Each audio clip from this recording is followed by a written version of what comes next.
Halo semuanya, kami dari tim 3 Hydra Girum. Pada kesempatan kali ini, kami akan menjelaskan tentang Factory Overhead Departmentalization. Apa itu Factory Overhead Departmentalization? FOH Departmentalization adalah tarif biaya overhead pabrik yang ditetapkan oleh perusahaan untuk setiap tahapan atau produksi yang ada di perusahaan. Jumlah tarif biayanya tergantung dari tahapan atau departemen produksi yang ada.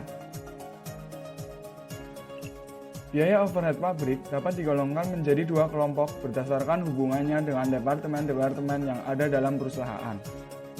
Yang pertama adalah biaya overhead pabrik langsung departemen atau Direct Departmental Overhead Expense. Adalah biaya overhead pabrik yang ada dalam sebuah departemen dan manfaatnya hanya dapat dinikmati oleh departemen tersebut. Contohnya seperti gaji mandor departemen produksi dan biaya depresiasi mesin. Yang kedua yaitu biaya overhead pabrik tidak langsung departemen atau Indirect Departmental Overhead Expenses. Adalah biaya overhead pabrik yang manfaatnya dapat dinikmati oleh lebih dari satu departemen. Contohnya seperti biaya depresiasi serta pemeliharaan dan asuransi gedung pabrik. Selanjutnya, tahapan penghitungan tarif overhead departemen. Untuk memudahkan pengalokasian factory overhead, maka biasanya factory overhead dibebankan ke produk berdasarkan machine hour, direct labor hour, atau direct labor cost. Berikut tahapan penetapan tarif overhead. Tahap pertama, mengestimasi total overhead departemen produksi dan departemen pendukung pada tingkat aktivitas. Jadi masing-masing departemen, baik itu departemen produksi maupun departemen pendukung, memiliki perkiraan jumlah mengenai overhead. Tahap 2, menyiapkan dasar alokasi, biasanya berdasarkan survei, untuk distribusi biaya departemen tidak langsung dan biaya departemen pendukung. Contoh dasar alokasi biasanya berupa jumlah karyawan, luas ruangan, maupun jumlah penggunaan alat. Tahap 3, mengestimasi total overhead tidak langsung departemen pada tingkat aktivitas terpilih dan mengalokasikan biaya ini ke seluruh departemen yang ada. Jadi overhead akan diberi ke departemen lainnya, misalnya dari departemen pendukung ke departemen produksi, atau departemen pendukung ke departemen pendukung lainnya terlebih dahulu, lalu ke departemen produksi. Ada 3 metode untuk pendistribusian overhead, ada metode direct, metode step down, dan metode aljabar.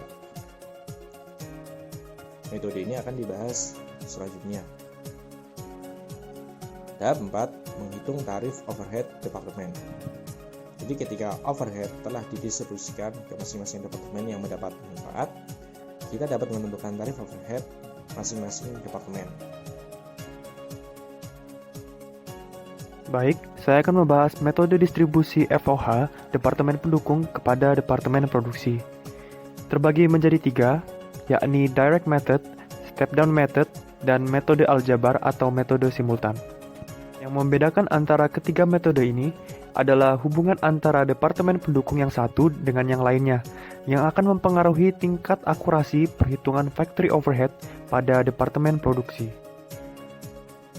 Metode pertama yakni Direct Method dilakukan dengan cara mengalokasikan biaya departemen pendukung hanya kepada departemen produksi. Dalam metode ini, biaya antar departemen pendukung diabaikan. Akibatnya, perhitungan total cost dari masing-masing departemen kurang akurat. Metode kedua, Step Down Method. Dalam metode ini, biaya departemen pendukung dialokasikan secara bertahap berdasarkan urutan yang telah ditentukan.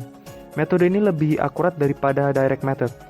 Perhitungan FOH dilakukan dengan cara departemen pendukung mendapatkan alokasi biaya dari departemen pendukung lainnya.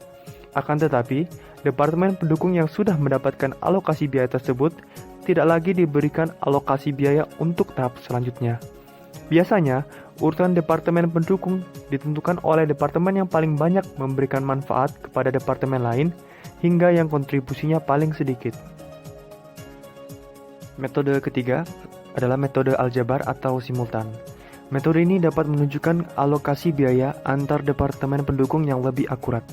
Hal ini terjadi karena metode ini mempertimbangkan hubungan timbal balik yang muncul dalam departemen satu dengan yang lainnya. Dalam metode ini digunakan perhitungan aljabar, sehingga dikatakan sebagai metode aljabar.